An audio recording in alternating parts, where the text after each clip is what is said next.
It's another wild day in the world of Magic the Gathering. Wilds of Eldraine has just had a massive leak. And not only do we get to see some of the cool legendary characters from the story, but there's also some super powerful cards in here. They are getting very, very efficient with the adventure cards. Magic. I am a wizard! History. I'm an old wizard! The magic historian. My bones hurt. Greetings, owners of fine luxury cardboard rectangles. My friends, I hope the day finds you well because we have gathered for another installment of Mega Magic News. The news this time is leaky. It is super leaky. These leaks are actually coming by way of promo packs. You're gonna actually see the little Planeswalker symbol that's stamped on them. And I gotta say, Wilds of Eldraine is coming in with the elbow drop power level, and the lore that they're putting out for it is actually genuinely enjoyable. I have just put out the first installment of Wilds of Eldraine lore over on my other YouTube channel, Fantasy Geographic. Here's what the thumbnail looks like. It's somewhere on the screen. So when you're done looking at these spoilers, go listen to the story because it's actually a lot of fun. And Kellen is a hilarious character. He has one of my favorite one-liners now in all of Magic's history. I'm not gonna say it and spoil it, we can talk about it later, but you need to check it out. That being said, speaking of checking things out, let's take a look at those spoilers. We're starting off with Thunderous Debut, and that is the perfect name to start out with considering this is the first card we're looking at. And it's also the debut of a brand new mechanic, Bargain. So, Thunderous Debut is 2 green and 6 for a sorcery. Bargain works like this. You can sacrifice an artifact, enchantment, or token as you cast this spell. That's a pretty good range of things. Most of the time, I imagine any deck is really going to be able to bargain, especially considering that it uses tokens. Now, what do you do with the card? You look at the top 20 cards of your library. What a massive number. That's 1/3 of a 60 card deck, or 1/5 of a 100 card commander deck. It's a mind-boggling amount of cards to the point where my brain actually thinks about this card as a tutor card as opposed to something where you're just looking off the top of your deck. Now, you get to reveal up to 2 creature cards from among those 20 cards. If the spell was bargained, you put the revealed cards onto the battlefield. Otherwise, you put them into your hand, and either way, you shuffle the deck. This is a kind of weak effect if you're not able to do the bargain. Looking at the top 20 cards of your deck and picking 2 creatures to put in your hand is not enough for that 8 mana casting cost. However, when you can slap them straight into play and look at such a huge portion of your deck, this actually becomes a lot more attractive, especially considering that there are ways to cheat mana costs. So you could reduce the cost of this, pay an alternate cost, then bargain and do some really gross shenanigans. I also really like the flavor of this because the idea of bargains is that the creatures of the Fae, they require service for service, right? So it's not just, hey, we're going to do what you want. You got to do something for us and we'll do something for you. So the bargain is struck and you get the service of the Fae. Take a look at the artwork. You can see a regular individual. He's coming in with his massive hammer and it looks like some member of the Wilds, a crazy worm, has teamed up with him. So it gives that kind of a vibe of a bargain has been struck. Overall, I find this to be a fun card. It doesn't strike me right out of the gates as being too overpowered. You'll have to do some work to actually get it to function on the craziest level. And yeah, it's definitely got some combo potential, but as a card in standard, it seems like it's gonna be pretty much all right. Next up, we've got Torch the Tower. This is something that also uses that bargain ability. It's 1 red for an instant. It's good that obviously we explain what bargain does because this card doesn't. Torch the Tower deals 2 damage to target creature or planeswalker. If this spell was bargained, instead it deals 3 damage to that permanent and you scry 1. If a permanent dealt damage by Torch the Tower would die this turn, exile it instead. This is interesting in that it can specifically exile planeswalkers, but at the same time, planeswalkers, starting with this set, are being given a greatly diminished role in Magic the Gathering. So we're only going to see one planeswalker per set. So that does actually diminish the power level of cards like this. But to be real, this is a card that's probably really only going to impact the limited formats that it's in and also like standard, right? Wizards obviously thinks this is a card that some people will use just based on the fact that it's been given this special promo pack treatment. They don't do this for most common and uncommons from the set. They do it with the playable ones. And 2 points of burn that can be upgraded to 3 points and slapping on a scry by something as simple as sacrificing a token, it makes this an attractive card. The artwork overall is fun too. Torching the Tower is being done by this malevolent spirit here. You can see it's ripping around. This flames are kind of cascading around the middle of this tower. You can see all these books. This place is about to get demolished. Overall, it's a pretty solid card for a common. After that, we've got what is one of the most interesting cards out of all the spoilers we're going to look at today. And that's Lord Skitter's Blessing. It puts a number of questions into my head. 1 black and 1 for this enchantment. When it enters the battlefield, create a wicked roll token. Basically, how it works is you attach an enchantment token to a creature, and it looks like it's saying enchanted creature gets +1/+1. When this aura is put into a graveyard, each opponent loses 1 life. So it's going to be a standardized kind of token. We're getting enchantment tokens for the first time in Magic's history.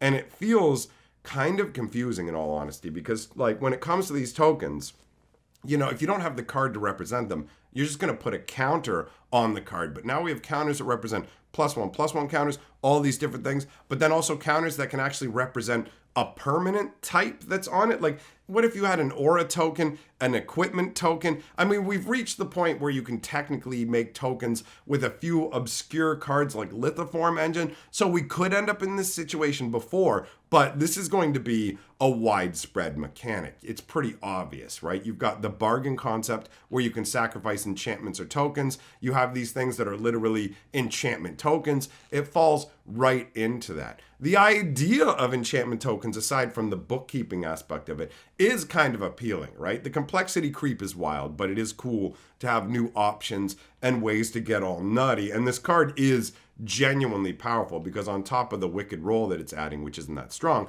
it says at the beginning of your draw step, if you control an enchanted creature, you lose 1 life and you draw an additional card. So it's essentially a Phyrexian arena that costs less to put out and beefs up one of your creatures. And even when one of those creatures goes, your opponent loses a life for the aura going, or if you just sacrifice the aura. Overall, it's all upside. And I will say this, the token concept does kind of negate some of the downside of enchanting your creatures, because when you enchant your creatures, if somebody destroys it, they're going to get a 2-for-1. Got you, got your enchantment. But when the enchantment itself isn't a card and it makes them lose a life, it really, really does mitigate that. And the artwork itself is very flavorful. I want to know who Lord Skitter is. He hasn't showed up in the story yet, and I'm not sure if he will. There's a lot of awesome, epic stuff already going on. I'm absolutely in love with Kellen in the story. He's so ridiculous. He's said my favorite one-liner in years. It's so good. But anyways, let's not get too distracted from this. Look at the artwork. Take a look at Lord Skitter, right? He's this crazy like rat shaman or rat wizard, and he's up on this I like that he's up on this rocky outcropping so he can like look eye to eye or be slightly above this underling who's happily reaching out for this enchanted horn or whatever it is. It's like, here you go, do my cursed bidding, my rats will serve you. And they're like, the rats are all skittering up on him. They're all over the place. This just oozes flavor, doesn't it? Like, it is so cool. After that, this is when we start to talk about the efficient stuff. Heartflame Duelist. 1 white and 1 for a very efficient card, but wait until you see the green one. It's even crazier. So 3/1 Human Knight that has instants and sorcery spells you control have lifelink.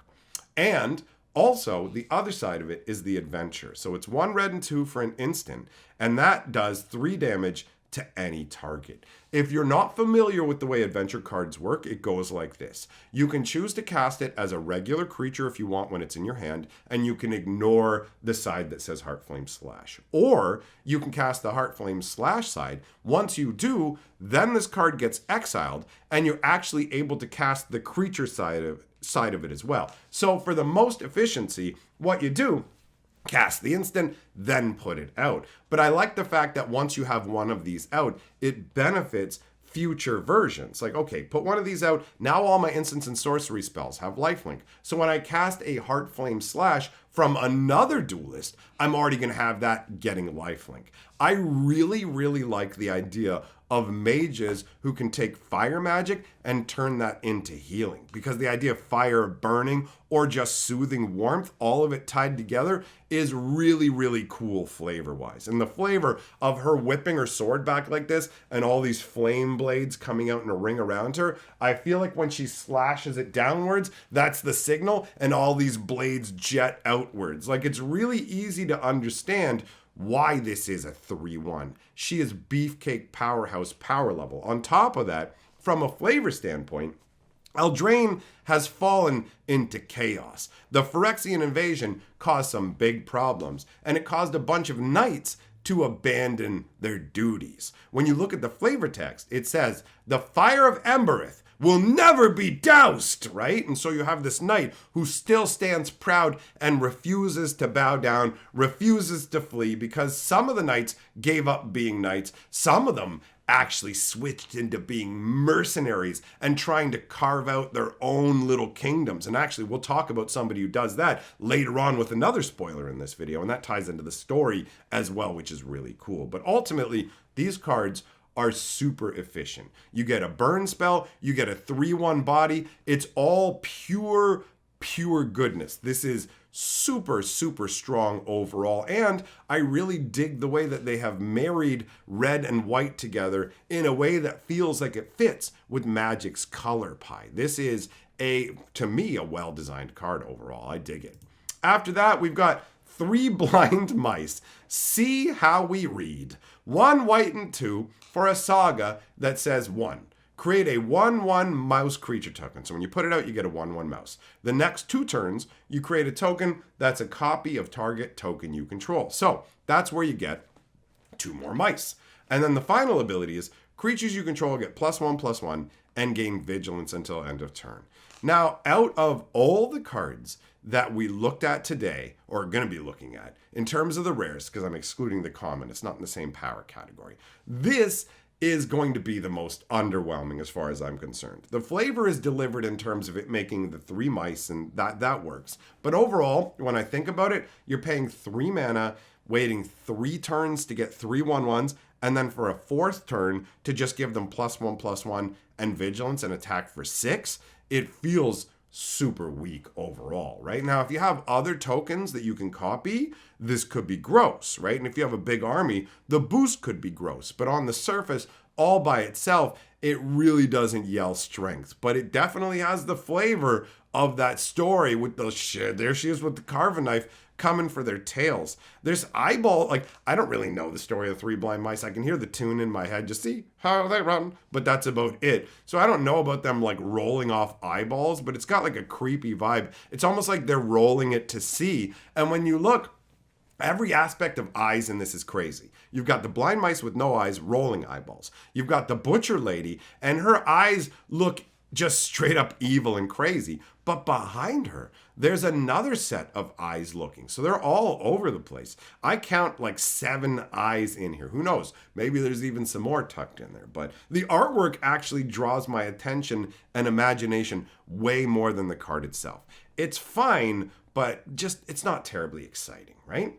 The next card we're going to talk about is way more interesting to me, and that's Hilda's Crown of Winter. So, it's a 3 casting cost legendary artifact. This is the Ice Crown of the Ice Witch, and this is one of the 3 witches that needs to be defeated in the Throne of Eldraine story. And I'm wondering if she's actually like evil or not based on the flavor text, because it says, with each day she wore the crown, her icy kingdom spread, and her heart grew ever colder. And she resides in like an ice castle that's located in a place where it just kind of abruptly came out of nowhere. So I don't know if she is just kind of under the power of this and will be freed from it. I'm curious to see where the story's going to go. And you can follow that story with me over on Fantasy Geographic, where we're having an epic time. Now, this legendary artifact is like an Icy Manipulator, kind of. Pay 1 and tap it, tap target creature. Now, Icy Manipulator can tap other permanents as well, but this has that vibe. But what's more interesting is the ability costs 1 less to activate during your turn. So if you want to use it to be able to swing through with your guys, sure, you can use it to tap down their attackers on their turn, but you can use it to tap creatures and just get them out of the way so you can swing down on them. And then its other ability is pay 3, sacrifice the crown, draw a card for each tap creature your opponents control. Obviously, in a commander game, that's going to be much more card draw. But even in a 2-player game, you can get your value out of this in terms of you can tap one of your opponent's creatures before your turn, you can tap one of their creatures on your turn, even if they're not attacking you, and you can sack it to draw 2 cards, which may not sound that great, but the thing is, this is a legendary artifact, which means you can only have 1 out. And a big problem with legendary cards is once you have 1 out, you can't put any more out because the game will just go, well, you got to sacrifice 1. You're only allowed to have 1 out. And so you just look at the copies of it in your hand going, well, what am I going to do with this? This is just essentially a blank card. And then you have that tension when you're building your deck. How many copies do I want to put in? I don't want to get hosed, right? But when you can sacrifice this to draw cards, you're just going to be like, yo, I don't care that I'm not getting that many cards for it because I can turn around and just play another one. So who cares? It's just getting me more value overall. So I do like when they build that sort of extra setup into a legendary permanent, so you can play with 4 if you want to, and you're not stuck going boo. The artwork itself is okay, right? Like, it is a Crown of Winter. I don't know what it is. I don't know if it's the spikes or whatever, but it doesn't really excite. You know what? I think it's the spikes combined with the weird little dangly bits at the front that look like one of those crappy little bead curtains you hang in your doorway. It's just when I look at the artwork. But overall, I do like the card, and I'm curious to see where it's going to fit into the overall story. Next up, we have Mr. Hyper Efficiency, Mosswood Dread Knight. This is bonkers. This is absolutely bonkers. 1 green and 1 for a 3/2 trampler. When it dies, you can cast it from your graveyard as an adventure until the end of your next turn. Not even the current turn, until the end of your next turn. So if you attack with it and it dies on your turn, you can cast it again that same turn or your entire next turn, right? And that's nuts. But when you look at the sorcery side of it, you go, okay, what does it do? 1 black and 1. Okay, so it's super cheap to cast, so it's easy to do. And what does it do? You draw a card and lose a life. And it's like, wait. For 2 mana, you get a 3/2 trampler that when it dies, you have 2 turns to get it back. And when you get it back and set it off to the side by casting the adventure, you draw a card and lose a life. This is insane. Paying life for card draw is no big deal. If you've been playing Magic for a reasonable amount of time, you've learned one of the cardinal lessons, that life doesn't matter nearly as much as you think it does. Wait, that sounds super nihilistic. Life points in Magic don't matter. Your life matters. It's worth living. Don't go into the light, Billy. But for real, life points don't matter as much as you think. One of the biggest tests of Magic is realizing, whoa. It's way harder to gain life than it is to lose life. So gaining 10 life in a game of Magic, somebody can take that away from you in a blink of an eye. But going from 30 to 20 doesn't mean anything. Going from 20 to 10 doesn't mean anything. You're still in the game. The only hit point that matters is your last one. It's like D&D rules. Am I at 1 hit point? Then I'm just as healthy as I was at 1,000,000 and I'm ready to smash your face, right? So you just have to not lose your last life point. And thus, let's say you're at 20 and you draw 5 cards and lose 5 life. Who cares? You're at 15 and you're up 5 cards. The card advantage is bonkers. This thing is nuts. The way you get it back is by accelerating your card draw. All you have to do is lose 1 life and you get to draw a card and have a 3/2 trampler waiting in the wings. It's incredible. And the artwork is awesome. Look at him, full of dread menace, just standing there in stillness. He's got this combination where his helmet is made out of forged metal, but it's got these antlers that represent nature, so that's the green side of things. But then there's also this kind of old moss hanging down from it that represents death and rotting, right? And look at his axe, again, forged out of metal, but it's being held by a tree that looks like it's grown around it. But that tree is dead. Life and death. It all ties together so well. This is an amazing green-black card. Everything about it. The setting that he's standing in, the lighting, the coloring, it comes together to transmit the card perfectly. It's just this Dread Knight who keeps rising from the moss woods. I love it. I love it. This is a home run in terms of card design from a flavor perspective. From a power perspective, it's too strong. I think that this is too strong. And if it's not too strong, that's an even bigger problem. All right, then we've got the Sentinel of Lost Lore. That's me, guys. I'm the one who makes videos about old Magic lore and all that kind of stuff over on Fantasy Geographic and new Magic lore. So just slap my face on here. And even that, look at the look on the face. When I look at this card, it all ties together very weirdly to me. It feels very slapped together and disjointed. So 2 green and 1 for a 3/4. When Sentinel of Lost Lore enters the battlefield, choose 1 or more. Return target creature you own in exile that has an adventure to your hand. Put target card you don't own in exile that has an adventure on the bottom of its owner's library. Or exile target player's graveyard. I like this in that it's totally capable of dealing with adventures in every possible way. Are the adventures exiled? No problem, I can handle it. Are they not exiled? I'll make them exiled by getting rid of a graveyard. So there are like multiple uses of this. As you put one out, you exile a graveyard, you get this card that has an adventure back to your hand, or if you played an adventure and it's sitting in exile, you want to play the adventure again, you can get it back. So there is a bit of versatility to it, but by today's standards, 2 green and 1 for a 3/4 with these abilities is pretty underwhelming. It's nutty to think that if you went back to the earlier days of Magic, if you wanted a 3/4 for 3 mana, there would be a sacrifice involved. You would have to sack a land or take a damage every turn, like even on a green creature. It's nutty. But by today's standards, I feel like this card's just going to get overlooked. And I do not like this person's face. When I look at the artwork, I go, I don't even know what's going on here, man. Like, for real. Like, what do you do? Oh, I love bacon. I love the smell of napalm in the morning. What is it that you're doing here in this picture? You don't look like a sentinel of lost lore. You look like somebody who's like, I like the breeze out here. Tastes like Kool-Aid, right? Like, I don't know what's going on. Overall, it's not really that hype a card. But Eldraine, the Pyro Hammer, she is really cool. Look at that. Look at her arm, bro. It is made out of wood. That is Fey enchanted wood. And she is monstrously strong. 2 red and 2 for a 4/4 legendary human knight. Whenever an instant or sorcery spell you control that targets only a single creature deals damage to that creature, Eldraine deals that much damage to each opponent. Yo, I'm gonna lightning bolt your goat in the face and Eldraine's gonna hit you in the head for the same amount. Whoop, bam! It feels crazy good, right? Crazy good. Look at the flavor text. It says, the realm needs a ruler, not a boy playing king. That flavor text references the story directly. Eldraine was a knight of Embereth, but after what happened with the Phyrexian invasion, she lost faith in the kingdoms and decided to carve out her own. So now she's a self-stylized queen. And Will Kenrith, who is trying to be the High King of the lands and unite them, has to go and face her in epic battle. And not only does she face off against Will, but she ends up meeting Fey Lords and going out witch hunting. She almost gets eaten by a witch. There's all kinds of craziness.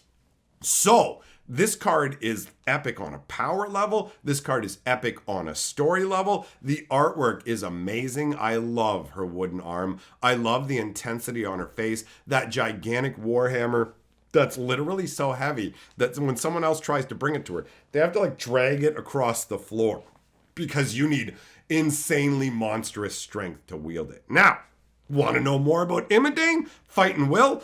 Want to hear about Kellen going after witches and all this other insanity and one of the best one-liners ever? Come on over to Fantasy Geographic, where I will tell you all the fun details of the Wilds of Eldraine lore. We're starting today, and we're going every day from now until the story is told. You're gonna absolutely love it. So I will see you on over there. Big thank you to my patrons, who are the only thing more epic than what's going on with Wilds of Eldraine. Thanks for supporting my channel. You guys rule. And if you want to rule like these guys rule, it's real simple. Just go join my Patreon. All right, see you over there for the lore.